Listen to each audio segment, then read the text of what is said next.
सो hey guys, क्या हाल चाल, welcome back दोस्तों। बंगाल के अंदर इलेक्शन और खेला ना हो, दैट इज पॉसिबल। अरे मेरे कहने का मतलब ये है दोस्तों कि बंगाल के अंदर इलेक्शन हो और खेला ना हो, ये संभव है क्या? क्योंकि दोस्तों रिकॉर्ड के हिसाब से जब भी बंगाल के अंदर इलेक्शन हुए और इसे जीतने के बाद ममता बनर्जी ने जो हश्न किया है ना बंगाल के लोगों का, वो मुझे बताने की जरूरत नहीं है दोस्तों, वो आप भली भांति जानते हैं। मैं तो बात कर रहा हूँ दोस्तों बंगाल के इस इलेक्शन का, जिसमें इतनी बड़ी ठोकर लगी है ना ममता बनर्जी को, वो सदमे में चली गई है। सदमे में जाने का मतलब, मेरा कहने का मतलब ये है कि उन्हें पता तो चल चुका कि मैं हार चुकी हूँ, पर वो फिल्मी दुनिया में जी रही है, वो गद्दी छोड़ने तक को तैयार नहीं है दोस्तों। तो बड़ी खबर आपको बता रहे हैं, ममता बनर्जी कह रही है कि मैं हारी नहीं हूँ, मैं ये हार नहीं स्वीकार करती और इसीलिए मैं इस्तीफा नहीं दूंगी।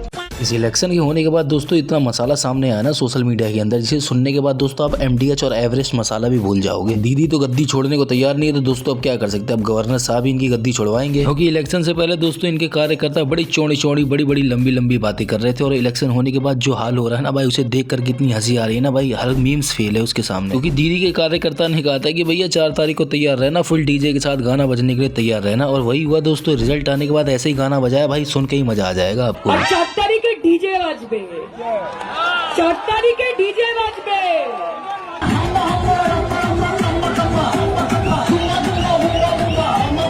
आगे स्वाद।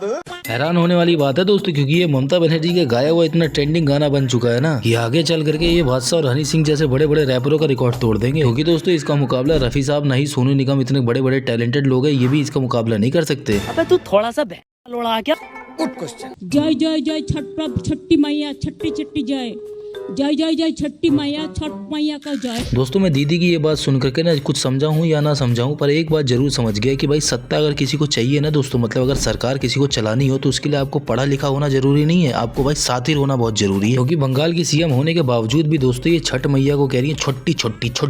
अरे दीदी उसे छठ पूजा कहा जाता है, छठी मैया कहा जाता है, छुट्टी नहीं कहा जाता। छुट्टी तो आपको दे दी बीजेपी सरकार ने भाई, जीत करके वहाँ पे। बात तो सही है। अब क्यों इतना परेशान कर रही हो खामा में यार, कुर्सी को छोड़ दो, किसी और को भी तो बैठना है वहाँ पे। और दोस्तों बैठना भी किसी है, मैं ये भी बता देता हूँ। हैरानी वाली बात तो ये दोस्तों कि शुभेंदु अधिकारी जी वहाँ पे बैठेंगे अब CM की कुर्सी पे। और सोचने वाली बात ये है, और हैरानी वाली बात भी ये है कि दोस्तों ये ममता बनर्जी के राइट हैंड थे। बीजेपी कैसे जीती बंगाल? बीजेपी तो सर जीती क्योंकि सपोर्ट नहीं था TMC को, क्योंकि ममता बनर्जी सिर्फ बांग्लादेशी मुस्लिम जो SIR के उधर के हैं, बस उन्हीं लोग के बदौलत जीतती हैं, जितने बार जीतती। और दोस्तों ये बात तो आप अच्छे से जानते हो कि जब बंगाल में इलेक्शन चालू हुए और लोग वोट देने के लिए गए, तो बाहर निकल करके उनकी उंगली सूंघ करके उन्हें मारा जा रहा था दोस्तों। मतलब TMC के बटन पे सेंट लगा रखा था उन्होंने, अगर सेंट की महक नहीं आई आपकी उंगली से, तो दह कोनी दे रहे थे भाई। ऐसा तो ये इलेक्शन लड़ते हैं। और ममता बनर्जी ने हारने के बाद क्या बयान दिया दोस्तों कि मुझे झोटा उचार के मारा जा रहा था दोस्तों। झोटा उचार के उनको कोई मार देगा, सोचने वाली बात नहीं। ममता बनर्जी ने बीजेपी पर बड़ा आरोप लगाया है, काउंटिंग सेंटर में मारपीट का आरोप लगाया। कहा गया कि काउंटिंग सेंटर में मेरे बाल तक खींचे गए हैं। क्योंकि दोस्तों पिछले साल के इलेक्शन के ड्रामे आपने अच्छी तरीके से देख लिए। जब इलेक्शन स्टार्ट हुआ तो व्हील चेयर पे बैठ करके नौटंकियां स्टार्ट हो गई, और जैसी इलेक्शन मैडम जीती भाई, व्हील चेयर से खड़े होकर के हाथ जोड़ के कहा, नमस्कार दोस्तों, आपका चूतिया कट चुका है।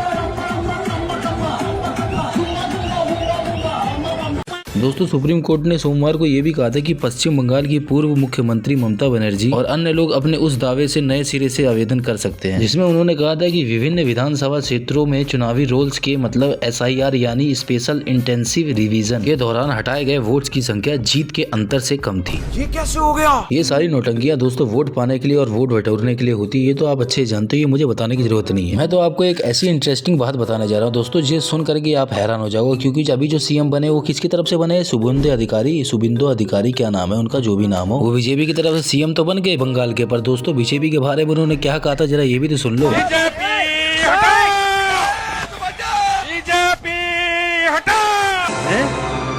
क्या? लेकिन मसाला तो आ गया दोस्तों कि यही शुभेंदु अधिकारी साहब 5 लाख रुपए लेते हुए पकड़े गए थे, और वही पैसा लेते हुए की वीडियो बना ली थी किसी ने, और उसी वीडियो को दोस्तों बीजेपी ने शेयर भी किया था। और मोदी साहब ने इसके बारे में क्या बोला था आप ये भी देख सकते हैं अच्छी तरीके से। कितना लाए हो? अच्छा लाओ और ऐसे कुर्ते में रख देते हैं। Wake up to reality.